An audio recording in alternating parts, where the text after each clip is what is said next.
Welcome to Commune, a global wellness community and online course platform featuring some of the world's greatest teachers. We are on a mission to inspire, heal, pass down wisdom, and bring the world closer together. This is the Commune podcast, where each week we explore the ideas and practices that help us live this healthy, connected, and purpose-filled life. You can learn more about our courses, our community, and everything we do at onecommune.com. Okay, so today on the show, I speak with Adam Gazzale. Adam is a neuroscientist, neurologist, inventor, author, photographer, entrepreneur, and investor. He obtained an MD and PhD in neuroscience at the Mount Sinai School of Medicine in New York. He is the founder and executive director of Neuroscape, a neuroscience center at the University of California, San Francisco. He is the co-founder of Achille Interactive, a digital medicine business combining scientific and clinical rigor with the ingenuity of the tech industry to reinvent medicine. He is the co-founder of SenSync, the world's first sensory immersion vessel, and he is the co-author of The Distracted Mind, Ancient Brains in a High-Tech World. Now, Adam and I explore the nature of human attention, our susceptibility to distraction, the impacts of technology on our ability to maintain sustained attention, the attention economy, the concept of multitasking, and practices for improving our cognitive function. So Adam is a lot of fun, and he presents these relatively complicated topics in a highly accessible manner. So I hope you enjoy my conversation with Adam Gazzale. My name is Jeff Krasno, and welcome to Commune.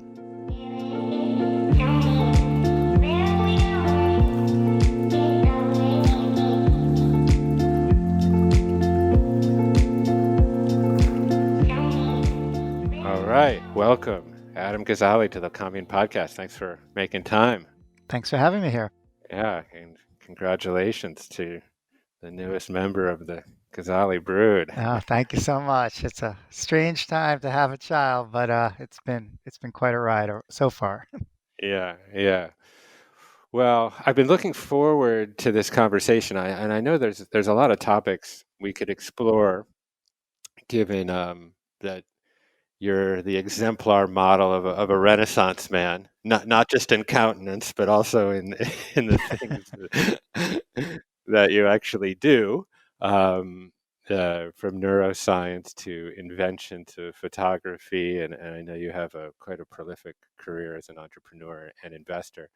But I'd like to frame our conversation knowing that it will diverge around the topic of human attention, which seems to emerge as a prominent theme in a lot of your work. And one of the things that stood out to me as I got to know your work more and more, as you point out this sort of human ability or inability to have sustained focus on a task or a goal, that's not a new challenge. It's certainly one that is exacerbated by the current information age, and which has clearly kind of pulled the curtain back on the notion that attention is a finite resource, and the competition for that resource is fierce and underwrites numerous business models. Mhm. And I'm certainly interested in the consequences of this kind of modern attention mining, both psychologically and also sociopolitically. I think there may be an interesting discussion to have around sort of the battle for attention and its relationship to misinformation and political radicalization. So maybe we can get there.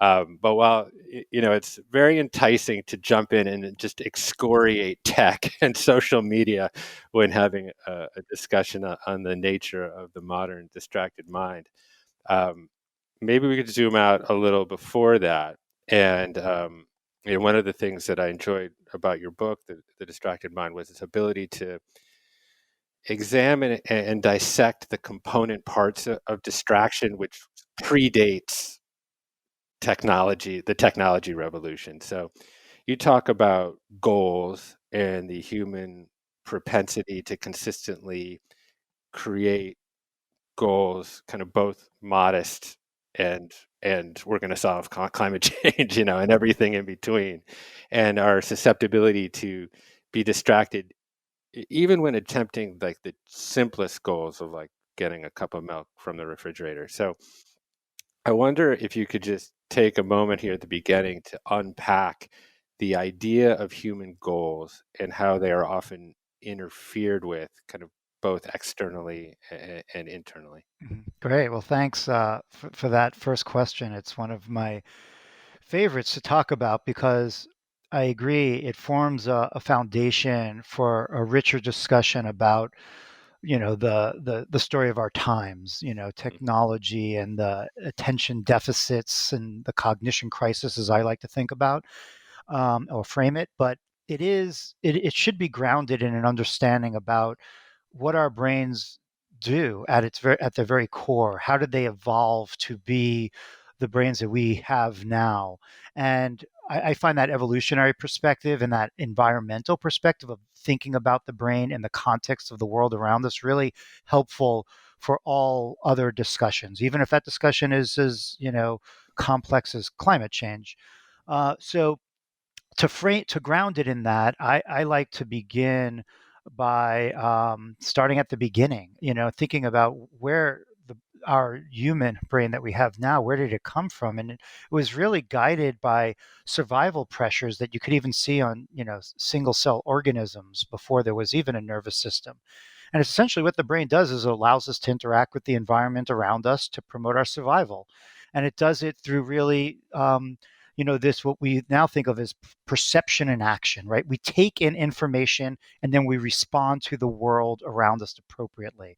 And that response may be one, once we have mobility, to seek out nutrients, mates, things that help our survival, both of ourselves and our species, and also to avoid things that are toxic or threatening to us, predators and toxins, and that's essentially what we do. Most of what we do is that still, and most of it is very reflexive and happens below the level of consciousness. Is that your body is always making these corrections and adjustments to put you in a better situation with the environment. And some of it is these micro adjustments, and some of them are big ones.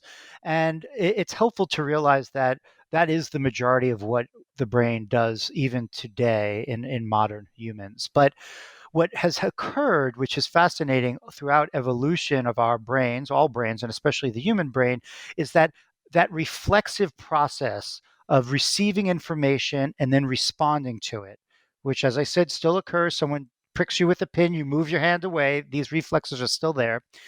But that reflex arc has been broken by this ability to create goals that may actually go against what the reflexive response would be. So you can interpret the information around you and then distill it, assess it, make a decision, have a goal, and then act non-reflexively. Like, I am not going to withdraw my hand from this hot surface because my goal is to not do that. And so that is really the crux of sort of the amazing opportunities that humans have had to control their environment, because we're not slaves to it reflexively. We get to make decisions, and that has unlocked massive potentials to create language and technology and art and music and society in general, unlike other animals that don't have those very complex goal setting abilities. But with that has come also tremendous burden, in that we are now somewhat detached from the environment compared to other animals, in that we're not reflexively tied into these cycles that exist throughout nature. And with goal setting and the ability to sort of have some control over our interactions with the environment comes uh, the potential for interference. And that's what you alluded to. And interference is a term that we use in many other domains. Like, you can imagine tuning in your radio and getting interference, and you're searching through the noise to find the signal. Well, that happens in our brains too. We have a goal, and whether that goal is appropriate or not is a longer discussion and related to information processing and decision making. That's a whole other area. But let's just say you have a goal and it's a worthy goal. Your ability to carry out the goal has many potential areas of interference that derail it, and that can include external factors that move your attention independent of your goals. We call that bottom up, and they may be some really simple things like flashes and buzzes and your name being called. So we're still very responsive to basic stimuli in the environment that are either very salient, like a flash of light, or very, or very important to you, like your name. Um, and they may also be derailed your goals by internal noise.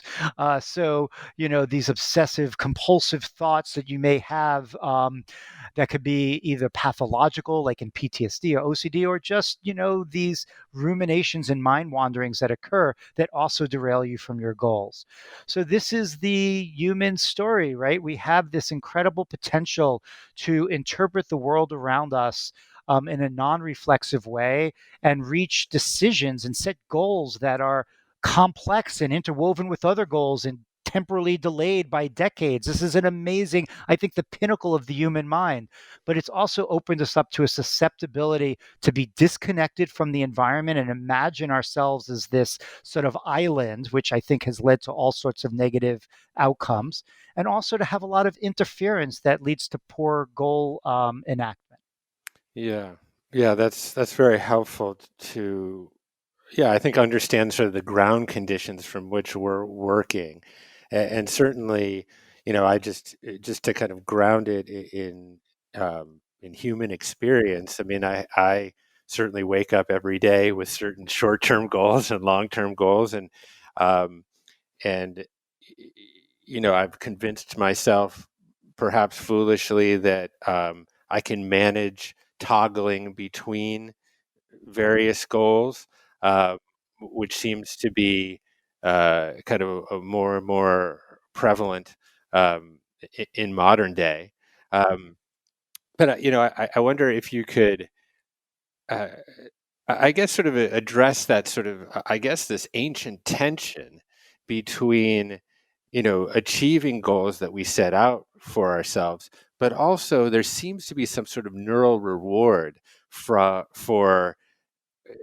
following a new thought that might Mhm. actually have detrimental impacts on the achievement of that goal, but somehow we're wired to follow new information as it appears, and that obviously blossoms in many ways in modern life. But I wonder if you could address that just for a minute. Yeah, it's a great question. It's one that I think people appreciate introspectively because they feel those pushes and pulls related to rewards. So people connect with this conversation, I find, unlike other headier ones that are more intellectual, more abstract. But reward is something that's, just part of our, core to our everyday experience. And so people are really attuned to the fact that some things are more fun than other things, and there is, clues in our evolutionary past of why that is. And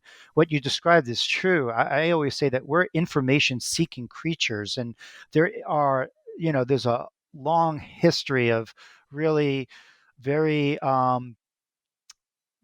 very rigorous and telling neuroscience that shows, that novelty really drives, the dopamine system and the reward system. And you can imagine why that was rewarded, because it has survival advantage, the ability to be able to explore and to seek in your environment leads to the ability to find new resources and to, to constantly stay up to date on what's happening in your environment. So there is a pressure to switch and to change. Now, I would say that that's not the only pressure, because if it was, would be obviously just become increasingly more and more fragmented, in which case we would never accomplish anything. So there's also a pressure to exploit areas, right? Explore and exploit is the way that some people think about this, and to buckle down and to really sustain in one task. So there, it's not like that is not rewarded at all, but some of the more dramatic rewards do drive this sort of seeking behavior and this switching behavior based on novelty. And I think in most real world environments, before we had the technology that has complicated this so much right now, it there wouldn't be the situation that there's so much novelty constantly being bombarded. So there is Right. the opportunity to be stimulated by novelty in the wild world, but then also have really boring periods where there is no novelty that you get to just be in the moment. Um, and so I feel like that is one of the shifts. The environment that we evolved in had long periods of lack of incredible novelty and new information. The environment that our ancient brains are now in, has this unnatural tendency to be bombarded by novelty. Yeah, sort of an increasingly lower tolerance Mhm. for boredom. Yeah, I really enjoyed the analogy that you made around foraging, and obviously coined the term kind of information foraging, but that it harkens back to an ancient time, or not that ancient for the squirrel outside my window, um, who, forages enough nuts in one tree until, it becomes slightly more or tempting and potentially, more beneficial to switch, to another tree because it has more nuts, even if there's some nuts left on that first tree. So why don't you play this metaphor out a little bit and maybe take it into modernity, um, which might kind of parenthesize how humans seem to be uh, consistently swinging from tree to tree. Sure. Yeah. No. It was a fun sort of intellectual journey when writing The Distracted Mind, to make this relationship between how humans forage for information and compare it to how animals forage for food. And the field of behavioral ecology that has really done a lot of work in understanding this process, which is really one that has been assessed at a mathematical level, of really trying to characterize mathematically how different animals interact with their food sources. And there's predator prey relationships. But the ones that I was most interested in were animals that forage for food in what's known as patchy environments. And the treatment of that type of relationship was really formulated in something known as the marginal value theorem. Yeah. And what it means to forage in a patchy environment. The squirrel in the tree is the example I use in the book. There's others, bears in a berry patch. And essentially, an animal is in a high food rich environment that is separated from another one by some barren space. So, like the distance to the next tree. And so that's known as the patch. And there's competing forces for an animal to remain in a patch versus leave a patch. And so essentially, what's going on below their conscious decision making is a cost benefit analysis of how long do I stay here before I go to the next tree. And the mathematics of this and the algorithms are really interesting. It's beyond the subject of this conversation, but there's a whole host of information people could read about online. This has been then tested out in the field and in the laboratory, and it models really pretty well. And the factors on the benefit side of remaining in a patch for a simple scenario of like an animal, a squirrel in a tree, is really the diminishing returns of the resources being depleted. So when a squirrel first arrives at a full tree, there's lots of benefit. And then that benefit goes down over time because they're eating nuts. And so there's less nuts in that tree. Now, they will stay and eat every nut in that tree if The next tree is very inaccessible. So this is sort of the cost of getting to the next tree. So it could be that it's very far away, or the next tree is not very attractive, doesn't have a lot of nuts. But if the next tree is close by and is full of nuts, then the squirrel will not finish the nuts, because at some point there's a benefit to take the time to get to the next tree that is full of nuts, rather than remaining in this tree that's now been depleted of nuts. And so this is the ratio that goes on. And it really describes the switching from one patch to another. And what I made is the analogy is that we also feed in patches, information patches, and that patch may be a article that you're reading, it may be a browser that's open, it may be a social media stream that you're following, or Reddit article. Whatever that patch is, it's rich of information. So it has all the nutrients that you want to consume.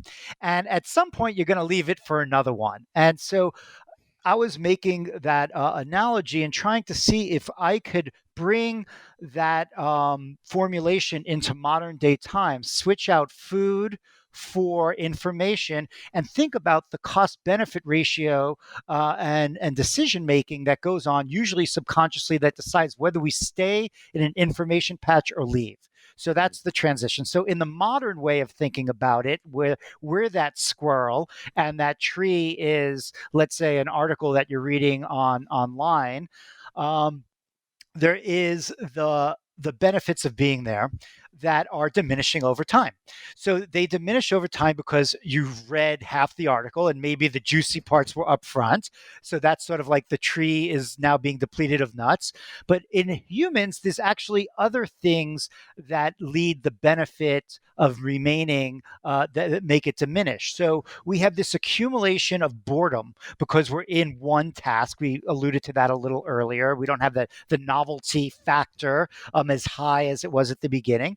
And we also have a bit of anxiety that seems to arise when when you're in one patch, because you're thinking about, ooh, what's going on in that other patch, and what's happening on Facebook now, and maybe I'm not being productive because I could be reading two articles at the same time. So I think that these factors are rather human factors. I don't think the squirrel has those as much, but I think it's still part of why being in one patch becomes less beneficial over time. You're decreasing the value itself by consuming it, and you have an accumulation of these very human factors that make you want to leave. Now let's talk about the cost of getting to the next patch. So that next patch might be another article or another website. Now, the tree is really close in modern times. That's really the point here. And that's the challenge and opportunity of modern technology, right? Now the tree is just a link in the article, right? It's like a nice blue highlighted line, underlined piece of text that is the next tree. The next tree is just a tap, or it's another tab in your browser, or it's pulling out your phone on the side and going to Facebook. So the cost of getting to another information patch is super low. And so this is why I sort of propose that we switch so much, is because we have these very strong forces that diminish the benefits of being in the patch we're in, and the next patch is so close. And so we switch, switch, switch, switch, switch. Yeah, yeah. I think that is an example. I think almost anyone who has an internet connection can relate to, that there in this little kind of blue underlined piece of text is the entirety of the knowledge of humanity one click away. So tempting, yes. And it is so tempting. Um, and one of the things that causes me some concern is because it's so tempting. I think that there is a penchant to for media creators to create simpler and simpler and more condensed messages, to the point where, like, the memification of the internet is pretty much upon us. Mm-hmm. And while I might be raise my hand to have a good laugh at a meme, I also think it's quite dangerous that Mm-hmm. we've sort of memified public discourse, Mm-hmm. and that we don't have a lot of many of these issues socio-political issues that one might want information about are incredibly complicated and nuanced, Hmm. and they might not even you might not even be able to glean their true meaning in 100 articles, Hmm. let alone reading just a headline or a meme that might kind of mischaracterize the depth of that issue. But Yeah, I mean, I agree. yeah. I agree with that. I don't have much to add. I think that many of us notice that. I think it's especially true now for children. In that they're just getting smaller and smaller snippets that we've now sort of played into to the challenge that we've created. So since we see this behavior, instead of saying let's correct this behavior, let's start building the systems both in our technology and in our minds that make us not switch as much, help us to sustain our attention on one singular task and focus. Instead of going that route, we've said, well, we have this really short attention span. Let's just give less and less information. And I think it has a cascading effect, of problems in terms of misinformation and shallowness of thinking. I think there is a pushback on it, like long format podcasts, like what we're doing are popular. And it's like the opposite of it. It's people that are like, I just want a lot of depth and I have a long ride and I want to really get under the hood. And that's why we could talk about the marginal value theorem, which was almost impossible to put into, a 30-second meme. Um, Yeah. and I like that there is at least a bit of a pushback on that. Yeah. So, it seems like the detrimental effects of kind of modern technology with its incessant, notifications and text messages and Slacks and emails is quite obvious.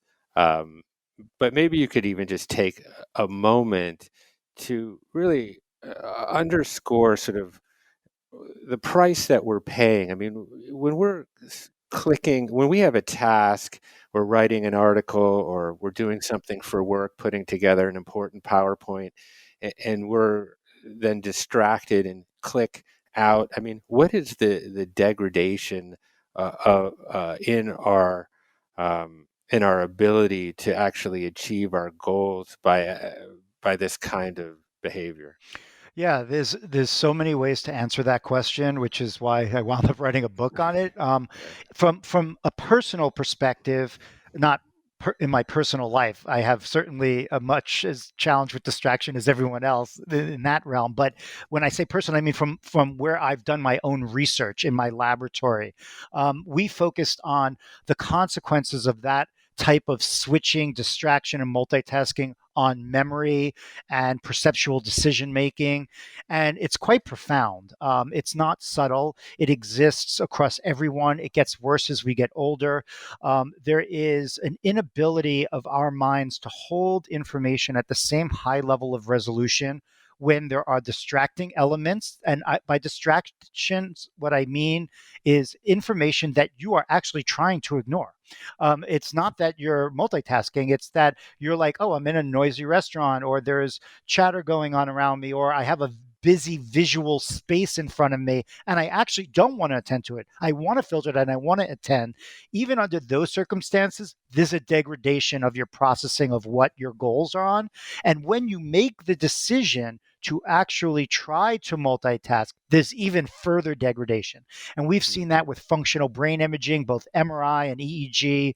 And it's just a limitation of how our brains work. And we see that it degrades both short term memory, perceptual decisions that you make, and even long term memory is affected by this. So that is the contribution that I have made through my own research and my team to the scientific literature.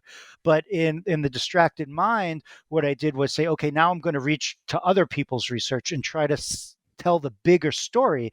And the story is sort of as big as it gets. Almost everything that you can imagine, there is some evidence out there that there are negative consequences to by this type of behavior.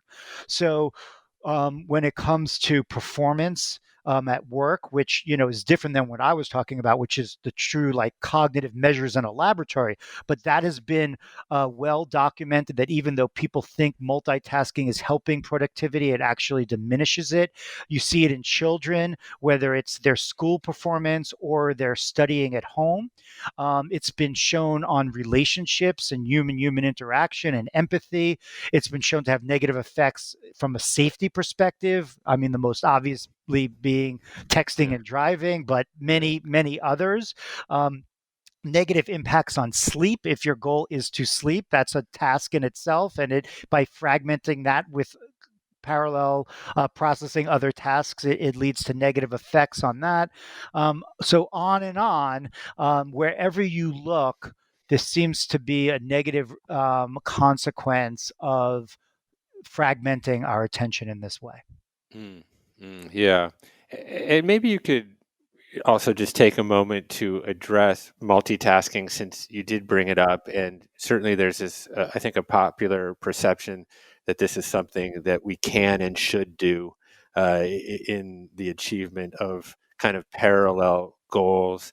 And maybe just, as a neuroscientist, help us to understand what the nature of multitasking and parallel processing are. Yeah. A lot of it is complicated by terminology, and you just use two terms there that I want to unpack a little bit because they don't necessarily mean the same thing. So, from a behavioral perspective, we multitask all the time. We're like, okay, I am going to do the laundry and to make lunch. And that's fine because you're not really parallel processing them, right? You're like, I'm going to throw the laundry in, then I'm going to make my sandwich, then I'm going to go back to the dry. You're switching. But it is a form of multitasking because over a period of time you got two tasks done. The higher level challenge would be I am going to actually parallel process these tasks. Now, that's a different type of multitasking, and it's really attractive if that's possible, right? Because then you're really getting two for the price of one, right? Like that's what we ask our computers to do, sometimes successfully, sometimes not, is literally parallel process information to accomplish two tasks in one at one time over the same amount of time. Um, and so often when we try to multitask, we might not be aware of whether we're trying to parallel process or switch. Switching is not so bad, although what we find is switching does also lead to degradations of performance, Mm. especially if it's very like making lunch and doing the laundry, doesn't demand that much depth of thought. But if what you're trying to do is write an article and, read a book, these are both demanding, intellectually absorbing activities that you will suffer decrement by multitasking, by switching. So now let's move to the other type of multitasking, like literally parallel processing, taking in the information simultaneously. This we just really can't do. If they are attention demanding, you might try to parallel process, but you will not be able to do that, and you will be switching whether you're aware of it or not.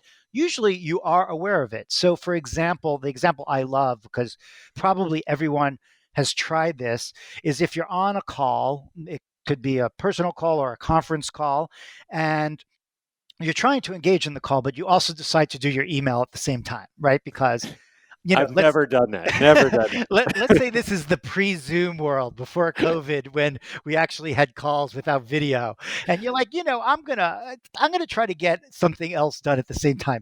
You can't do it. Like you just feel it. Like you were like, oh, maybe I shouldn't send this email until I get to read it when I'm not also having a conversation. Or you realize that you had to ask someone in the conversation to repeat themselves and you feel really bad because you realize it's not what they said didn't make sense. It's that you really were not listening to them. So if you're introspective at all, you realize that you cannot parallel process those things, that they're both going to suffer diminished performance by splitting them in that way. that.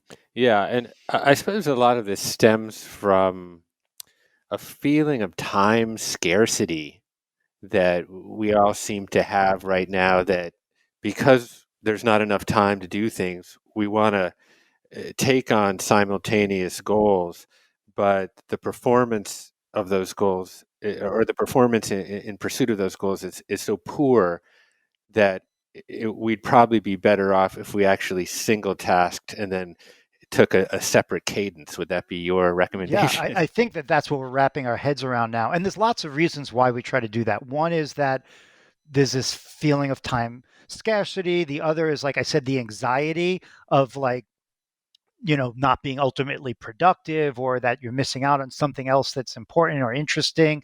And then there's just the boredom that accumulates, that people that do not practice single tasking feel boredom when they do single task, and they have not built the systems to tolerate that boredom. And so there are many forces that drive people to do it.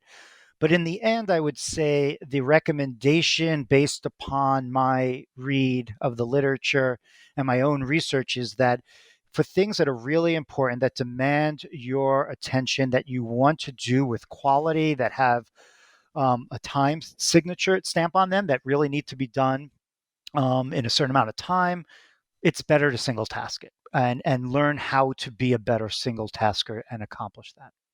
Yeah, yeah, agreed. That's something easier, I suppose, to say than to put into practice. As someone who has to write 2,500 words to publish every Sunday, and I find myself writing 2 sentences at a time, and then off I go. Yeah, I think you're It's like, right. wow, I think it is hard to put it into practice, and it's like everything that you want to do, especially if you've developed habits around multitasking and engaging in technology in what I would view as an unhealthy way, it's even harder to do. And just like in anything else, whether it's your consumption of food that's unhealthy, if it's your consumption of information that's unhealthy, it takes patience, practice, and a strategy to develop new habits that are going to allow you to consume in a better way.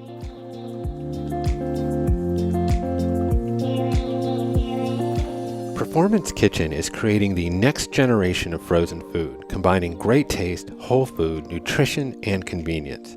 Performance Kitchen meals feature 100% grass-fed beef and lamb, antibiotic-free pork and chicken, wild-caught fish, plant-forward options, and reduced sodium and sugar.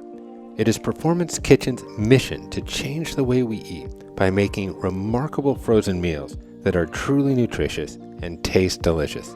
Performance Kitchen works with a team of chefs, doctors, and registered dietitians to develop a variety of frozen ready-made entrees with real, wholesome ingredients inspired by the Mediterranean diet. Their meals are prepared in small batches and flash frozen to lock in both flavor and nutrition. Crafted is Performance Kitchen's premium small batch line, featuring handcrafted frozen meals that are created by chefs and registered dietitians and approved with targeted nutrition solutions for a variety of eating needs, including plant-based, keto, low FODMAP, maternity health, renal diet, nitrate-free, AIP, Whole30, and more. Use Commune 20 to get 20% off your first purchase.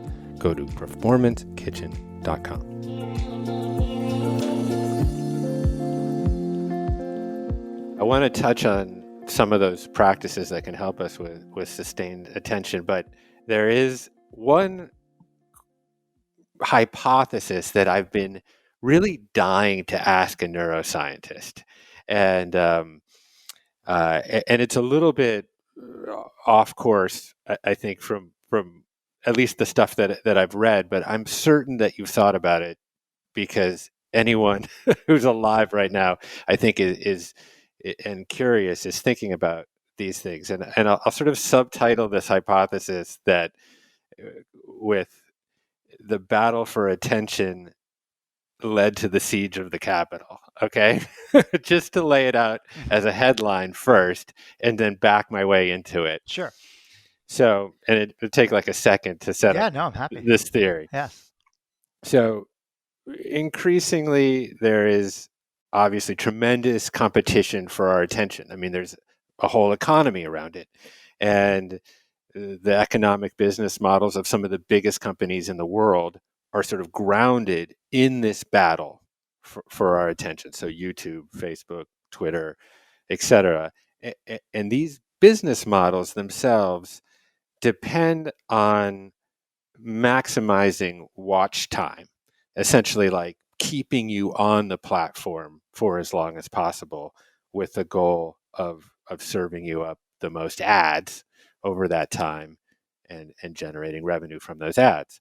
So, and this is stuff that I'm sure you probably know Tristan Harris Yep, and his sure work. So do. this is very much tied into that. So to increase watch times, companies are effectuating sort of myriad strategies and techniques, from autoplay to recommendations to algorithms that serve you up content that it knows that you're interested in. And it seems increasingly apparent that watch times tend to go up, and people have a penchant to highly engage and interact with content that is particularly sensational and extreme, irrespective of whether or not that content has any basis in fact or truth. And so, obviously we hear a lot about the weaponization of misinformation and its spread through social media. So there is a neural reward, it's seemingly neural reward happening with people that then are increasingly ingesting this content. And, they may click on, an alternative doctor, and then because the algorithm wants to serve people up kind of imperceptibly over time more and more extreme content, all of a sudden you're getting videos that COVID is a hoax, and then all of a sudden there's a global cabal of pedophiles, trying to instantiate a new world order. But I mean, it's funny. But then I look at, like, 18 to 20% of the American populace now believes in some sort of adjacent QAnon theory. So it does become concerning. And so there seems to be some sort of neural reward associated with the ingesting of that content. So that's, as we just earmark that one question. Mm-hmm. And then, but beyond just these sort of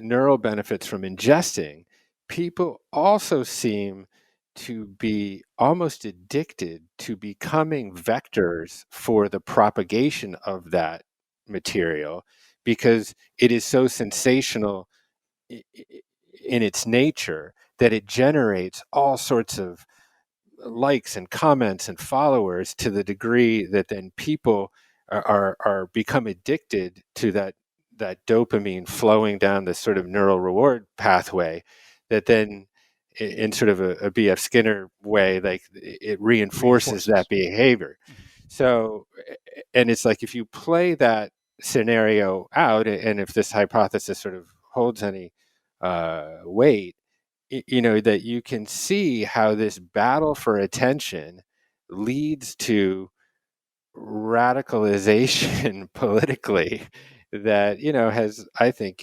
really characterizes or has fed the polarization, political polarization, and I guess in the most extreme case, getting back to my sort of whimsical title, even at the thinnest edge of the branch, the siege of the Capitol, to the point where people who had left the siege, the protesters, posted videos of themselves in the Capitol without any concern that that Mm-hmm. Can be might used have against them. been used against them, just because they were so caught up in the in the reward um, of posting that Mm-hmm. content. So, anyways, I'll stop there, because I know that was kind of a circuitous mouthful. No, But I from follow a it. neuroscientist point of view, what's happening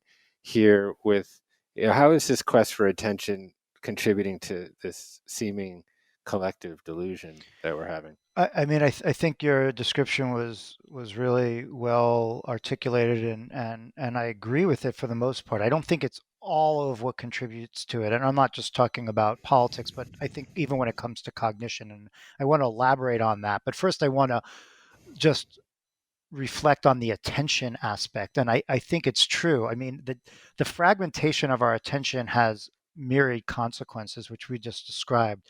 I would say that this is also one of them. Um, that are your attention is being captured by things that are very novel, very dramatic.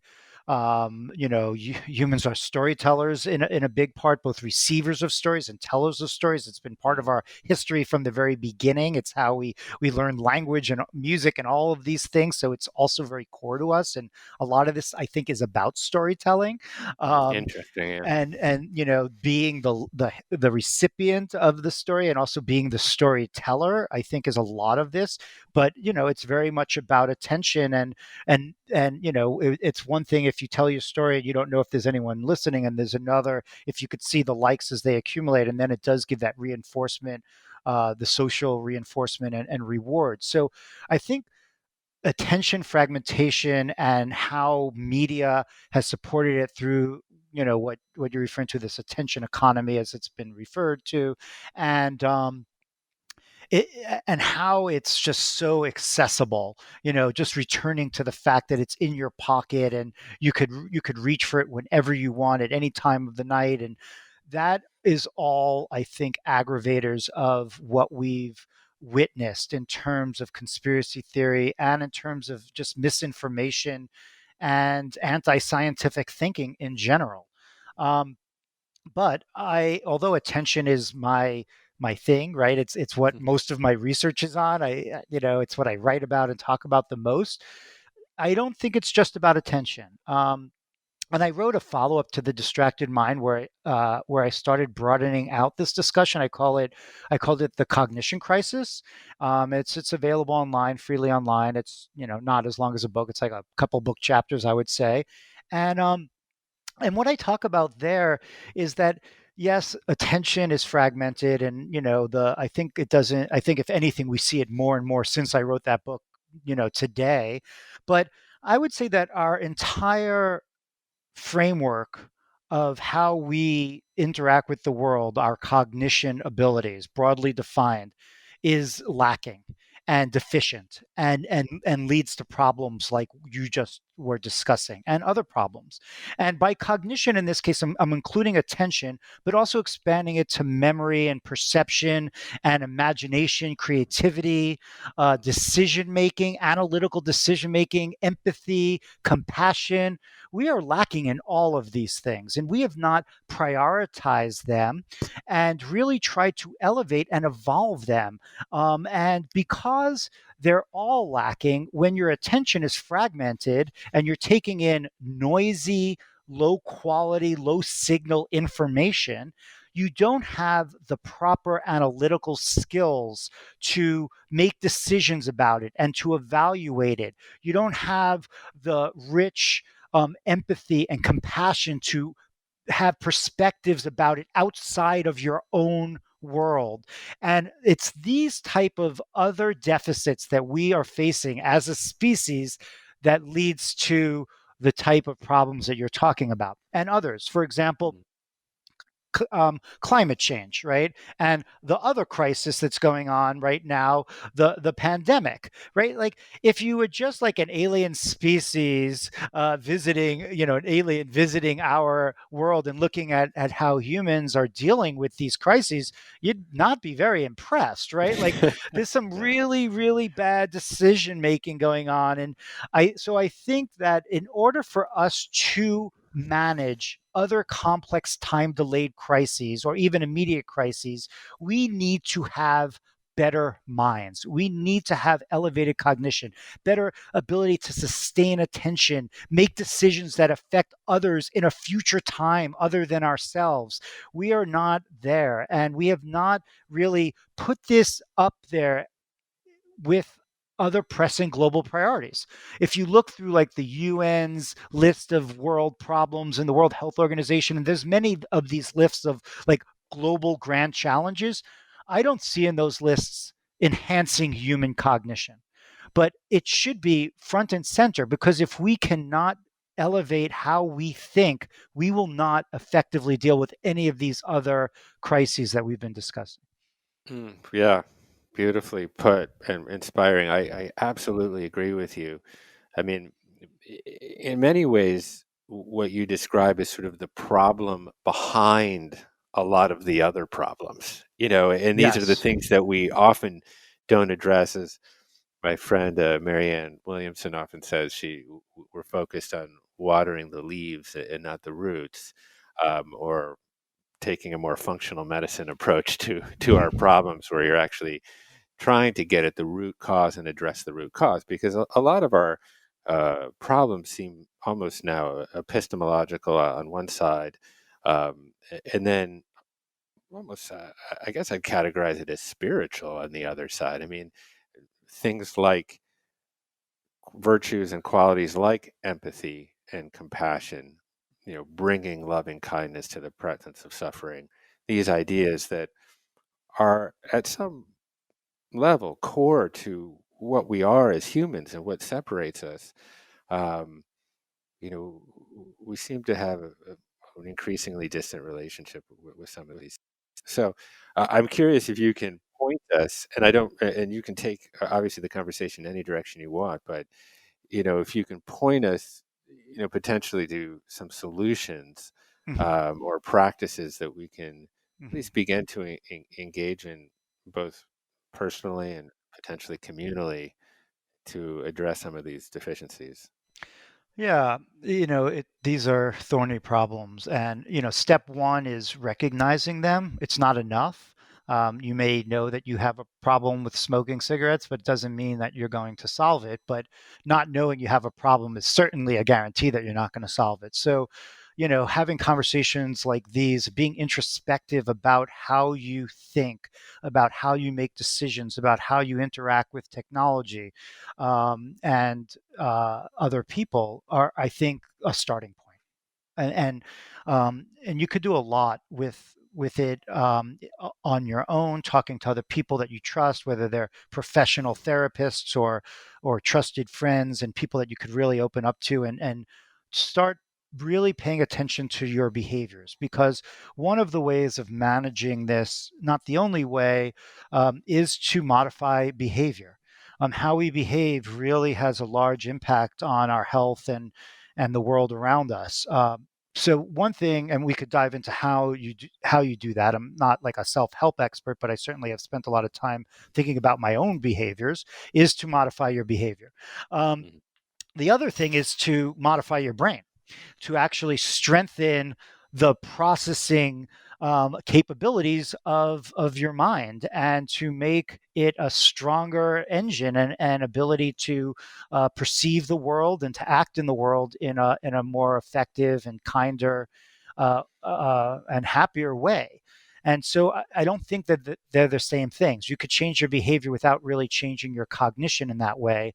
And you could change your cognitive abilities and then never use them in an effective or meaningful way also. So I tend to think of behavior and cognition separately in that sense. Of course, they interact, but I think that when you're trying to find a solution to something as deeply rooted as the cognition crisis or the distracted mind, two terms that I use in different contexts, um, changing your behavior and changing your brain are the two approaches that I like to think about.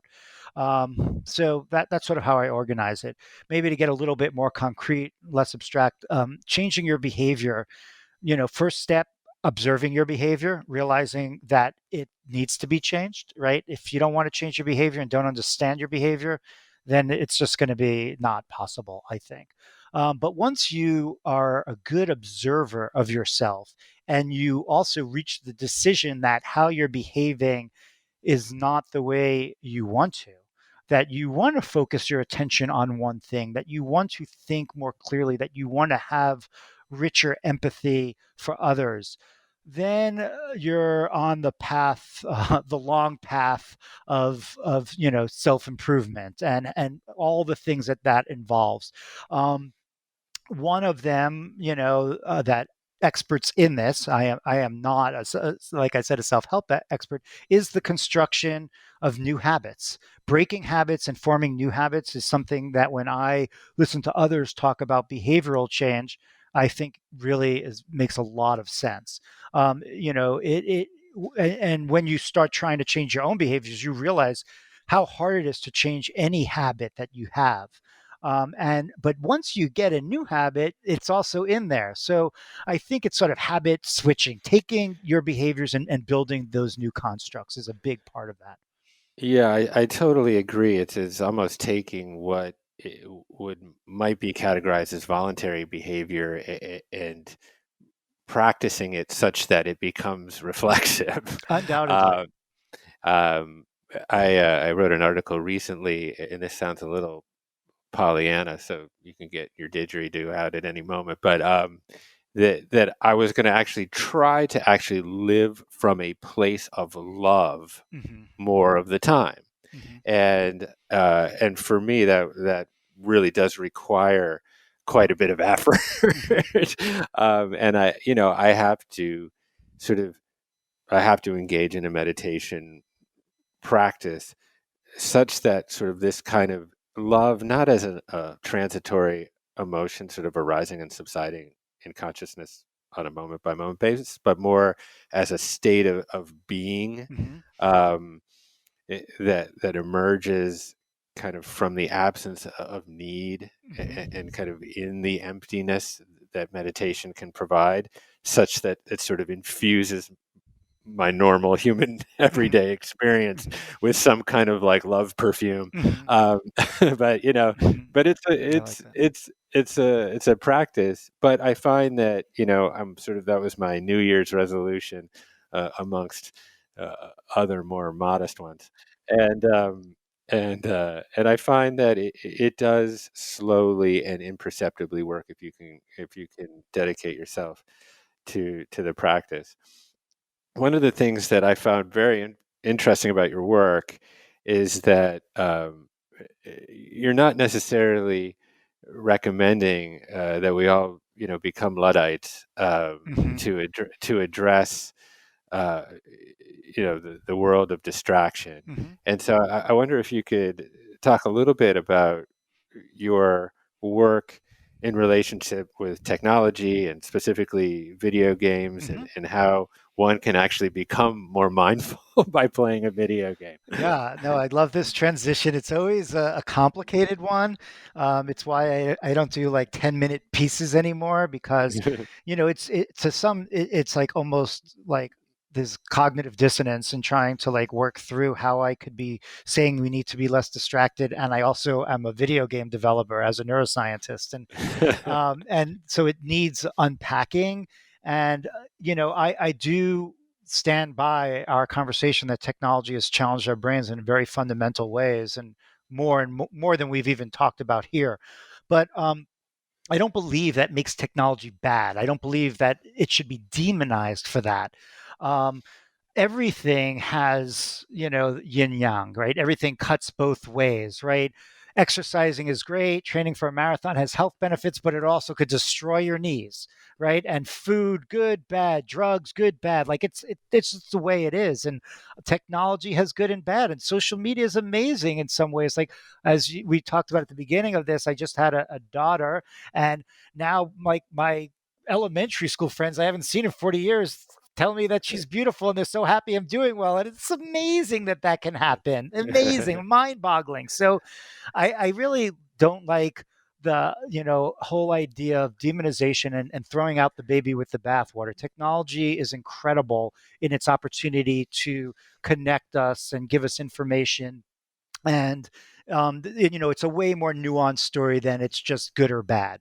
And so what I've become devoted to, from a research perspective, but also, as you mentioned, I've done a lot in business and startup formation, entrepreneurship, and investing, and helping other companies, is to think about how do we build technology, often from scratch, starting from like, okay, let's, obviously not fully scratch, you're building on the technology bases that exist, but let's start and say we want to create technology with the goal of actually enhancing what makes us human and not diminish us. That's our goal.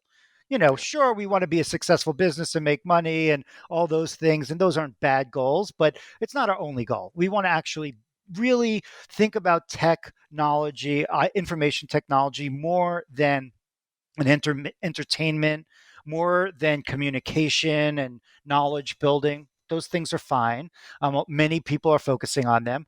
But how can we use this amazing technology, the processing power, future facing technologies like virtual reality and artificial intelligence and robotics, the incredible accessibility of technology, mobile technology like phones and tablets and internet connectivity around the world.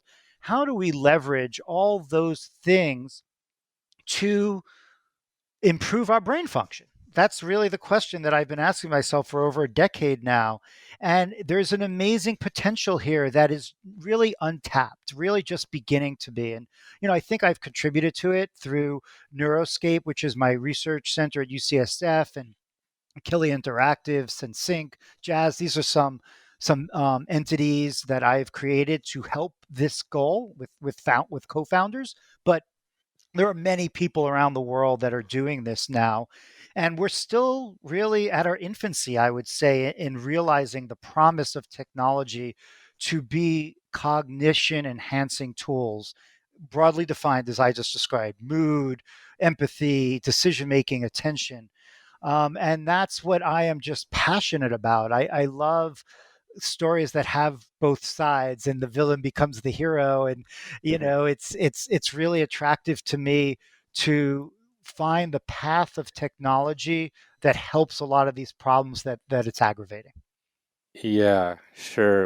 I mean, wouldn't it be great just to be the recipient of 100 gold pieces for every compassionate act, that you might, uh, not to necessarily make compassion in another, not to commodify it further, right? Right. Um, uh, yeah. So this is a kind of last thought and question for you. Um, and it sort of pertains to meditation and mindfulness. And I think that there's been a lot of talk, particularly kind of in the Silicon Valley world, about this sort of emergence of mindfulness and meditation in the last 10 years or something. And it's sort of remarkable that this technology, quote unquote, that was developed 2,500 or 3,000 years ago, you know, by someone sort of walking through the landscape of Nepal, seems to be now underwritten by science and a growing body of evidence to support the fact that engaging in these cognitive enhancement practices like meditation actually has physiological impacts in your brain, and not just psychological. But one of the things that I've found that has been sort of like unnerving to me, and I wonder how you feel about it, is that kind of meditation seems to be packaged in a way now of like it's all about like optimal performance, and we're going to take the monk and we're going to put functional MRI on him, and we're going to get all that data so we can train our Navy SEALs to be better fighters, or our football players to be better football players, or our corporate executives to be more, productive at work. And in a way, this constant sort of demystifying of these practices seem to sort of contribute to some of the same problems that we already have. And I've been thinking a lot about like maybe what these things need are more of a remystification of Mhm, like, mhm, hey, what about the notion that the self is illusory, or or mhm, that we're mhm, all connected, dude, or mhm, whatever. So I wonder how you've seen, because I know that you're involved in a lot of different companies, mhm. and you've made obviously tremendous important contributions, I think, to this field. How do you think about sort of the kind of I don't know, marketing or commodification of practices that are meant to sort of enhance human experience and make us happier, but are sometimes being used for purposes that maybe are just kind of perpetuating Mhm. kind of some of the problems? Mhm. Yeah, it's a really interesting question. And, I guess I see both sides. Like, as a scientist and as, a technology creator myself, understanding what's under the hood of meditation. What does it mean in terms of the neuroscience? How might it be delivered more effectively to people that find it inaccessible, like children that you just can't get to do these practices, or people that don't have the context of, Buddhist schools of thought and other elements that put it into a bigger picture. Part of what I'm attracted to is making it more accessible and more digestible to people and more understandable from a science perspective, so we could continue to improve the practices and even invent new practices. Is some of the work I've done with Jack Kornfield, who's a leader in this space, and we've worked closely together for over half a decade now in trying to take his insights into contemplative practices and mindfulness and meditation and integrate it with what I've learned in closed loop technologies and neuroscience. And I think that we've created some really exciting tools, and we have two papers out now on a game we have called MetaTrain that have been published, three papers, and another one that's in preparation right now, showing benefits on children with attention deficits and adverse life events, showing that this type of digital meditation practice helps improve their attention and even their behaviors and some school performance. And we could document this in randomized controlled trials. So part of me thinks there's a lot of benefits for the scientific exploration of mindfulness and meditation and the use of technology as a tool to understand and deliver it. That being said, it all is about context, right? Having new tools doesn't mean that they're going to be used wisely or even for good purposes. I'm not saying that it's nefarious what companies might be trying to do, but it may not be. It may not be given the context that it should be given in order to have more benefits beyond improved productivity at work. So I agree. I think that there's something wonderful with meditation and mindfulness practices that extends beyond sustained attention, which can be turned into productivity, but can really have benefits that encompass a lot of the larger domain of cognition we're talking about in terms of stress and mood regulation, feeling, loving kindness, empathy, compassion, promoting the development of wisdom.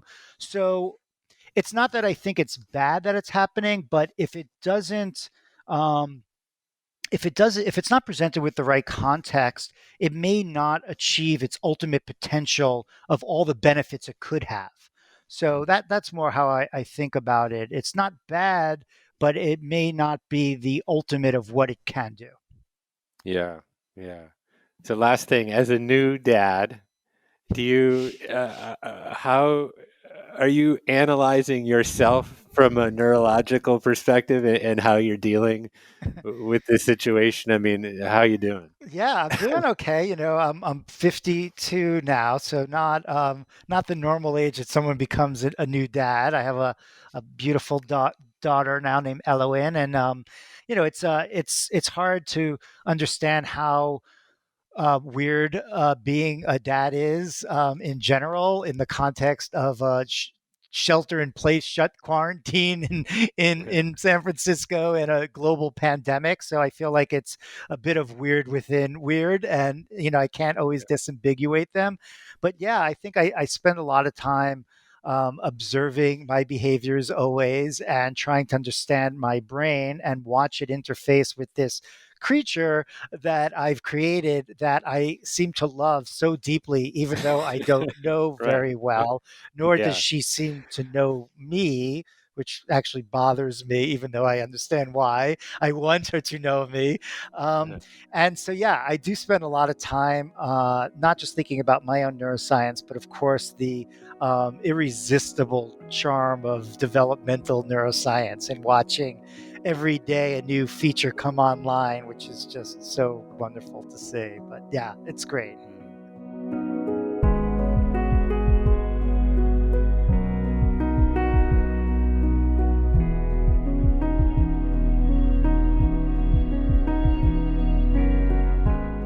Thank you for listening to my conversation with Adam Gazzale. To keep up on Adam's work, visit Gazzale.com. And you're welcome to email me directly at any time at jeffk@onecommune.com. I read every missive. That's all from the Commune for this week. My name is Jeff Krasno, and I am here for you.